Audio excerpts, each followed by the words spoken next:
کہ P D کے خلاف انہوں نے ہی سی ایم کو کہا تھا کہ وہ کارروائی کرے کیونکہ وہ کرپشن میں انوالو ہیں. لیکن یہ تو ایک طرف کی بات ہے، لیکن باتیں اور بھی ہیں، اور یہ بھی کہا جا رہا ہے کہ پی ڈی جو ہے وہ بھی شرجیل کے معاملے میں شکار ہوا ہے اور انہیں جو ہے جیل بھیجا گیا یا اس کے خلاف جو ہے ایف آئی آر داخل کی گئی. اور اب دیکھیں کہ اس کی قسمت کا کیا ہوتا ہے. لیکن شرجیل میمن نے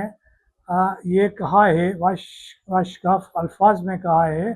کہ وہ تو سی ایم کے نہ پہلے امیدوار تھے اور نہ اب ہیں. تو اس کے بعد جو ہے معاملات جو آگے پیچھے ہوئے ہیں، اور شرجیل نے یہاں تک کہا ہے کہ جو وزیر اعلیٰ ہے سندھ کے مراد علی شاہ، وہ بہترین کام کر رہے ہیں، اچھا کام کر رہے ہیں، تو میں کیوں جو ہے بیچ میں آؤں گا اور ان کو ہٹانے کے معاملے میں جو ہے وہ کوئی کردار ادا کروں گا. اور سندھی میں ایک وہ ہمارے وہ کلام گاتے ہیں، عاشق مجبورا بھلی کیڑو بھی کندھار ہوجے، یعنی عاشق بہت مجبور ہوتا ہے بیچارہ، بھلے کتنا بھی بہادر ہو. تو بس جو سندھ کا سیٹ اپ ہے اس کے اندر ظاہر ہے کہ ایک ہی شعر رہ سکتا ہے، تو اگر کوئی دوسرا بننے کی کوشش کرتا ہے تو عاشق بھلی کیڑو بھی کندھار ہوجے اور عاشق مجبور ہم. تو بہرحال یہ جو ہے صورتحال ہے، اور اس میں اب بھی یہ بھی دیکھنا ہے کہ جو مراد علی شاہ ہے اس کو اور شرجیل میمن کو یہ بھی کہا گیا ہے ہائی کمان سے، پارٹی کا ہائی کمان سے یہ ہدایات جاری کی گئی ہیں کہ وہ ایک دوسرے کے ساتھ جو ہے خراب منہ کر کے بات نہ کریں. لیکن اس کے باوجود آپ دیکھیں گے مختلف فورمز کو کہ وہاں سی ایم ہنس رہے ہیں، خوشی کا اظہار کر رہے ہیں، اور شرجیل میمن جو ہے اس کا منہ اترا ہوا ہے. اس سے اندازہ لگایا جا سکتا ہے کہ بیک گراؤنڈ میں کیا ہو رہا ہے، پردے کے پیچھے کیا ہو رہا ہے. تو یہ پہلی بار نہیں ہوا ہے، اس سے پہلے بھی اس طرح کی صورتحال ہوتی رہی ہے اور پھر ڈیفیوز ہوتی رہی ہے. اور اس سے یہ اندازہ بھی لگا سکتے ہیں آپ کہ جو سی ایم سندھ کی کرسی تو ایک ہے، لیکن اس کے امیدوار جو ہے 4-5 ہیں. محمد بخش ماہر کے لیے یہ کہا جا رہا ہے کہ اس کے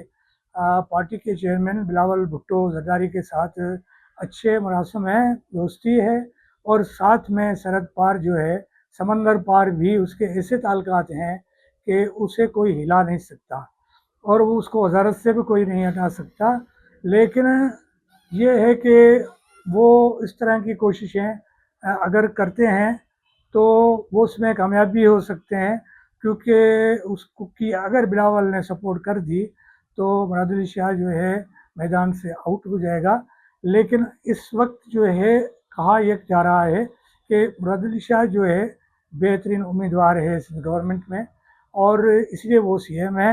سی ایم کی کرسی پہ بیٹھے ہوئے ہیں. یہاں یہ تاثر ہے کہ اس کے علاوہ کوئی اس سے زیادہ کوئی اچھا امیدوار نہیں ہے.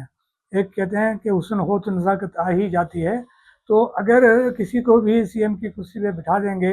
اور وسائل دے دیں گے اور باقی معاملات کر دیں گے، اس کو بیک بھی کریں گے، تو وہ بھی اس طرح ہی پرفارم کرے گا جس طرح سے مراد علی شاہ کر رہے ہیں. اور اس طرح سے ہم نے ماضی میں بھی بہت ساری اسٹوریاں، کہانیاں سنی تھی، خاص طور پہ عمران خان اور اس کے حوالے سے، اور وہ کہتے تھے کہ اس کے علاوہ کوئی جو اسٹیبلشمنٹ ہے ان کے پاس دوسرا کوئی حل نہیں ہے. لیکن آپ سب نے دیکھا کہ کس طرح سے دودھ سے مکھی کی طرح عمران خان کو نکال کے پھینک دیا گیا اور اس کی جگہ پہ ایک نیا نظام انسٹال کر دیا گیا. تو یہ اقتدار کی جو باتیں ہیں وہ اس میں بھی اس طرح کی ہیں. تو میرے خیال ہے کہ جو اپنا شرجیل میمن ہے، جس گروپ سے اس کا تعلق ظاہر کیا جاتا ہے، تو وہ بھی اس پوزیشن میں نہیں ہے کہ آپ جو ہے اس کو سی ایم بنوا سکیں. اگر ایسا ہوگا تو پھر کوئی نہ کوئی اسکینڈل سامنے آیا. اس سے پہلے بھی ہم اس طرح کے اسکینڈلس دیکھ چکے ہیں، اور ان اسکینڈلس کے آڑ میں ان کو خاموش کرایا جاتا ہے اس طرح کے معاملات میں.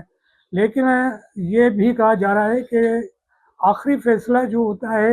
ایک تو پیپلز پارٹی کی جو قیادت ہے جس میں 2-3 لوگ ہیں وہ کر سکتے ہیں اس طرح کا فیصلہ، یا یہ ہو سکتا ہے کہ اوپر سے جو ہے اشارہ آئے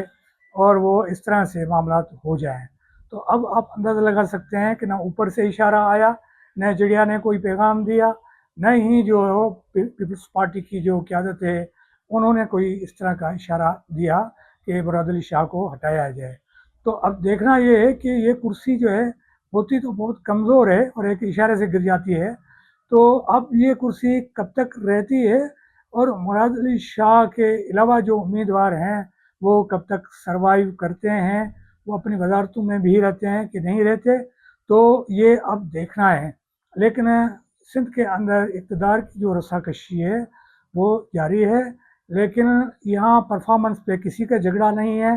صرف کرسی کا جھگڑا ہے اور ہر کوئی سی ایم کی کرسی پہ بیٹھنا چاہتا ہے، لیکن یہ اتنا آسان بھی نہیں ہے. اس کے ساتھ مجھے دیجیے اجازت اور پھر ہم ملیں گے ایک اور موضوع کے ساتھ. اللہ حافظ.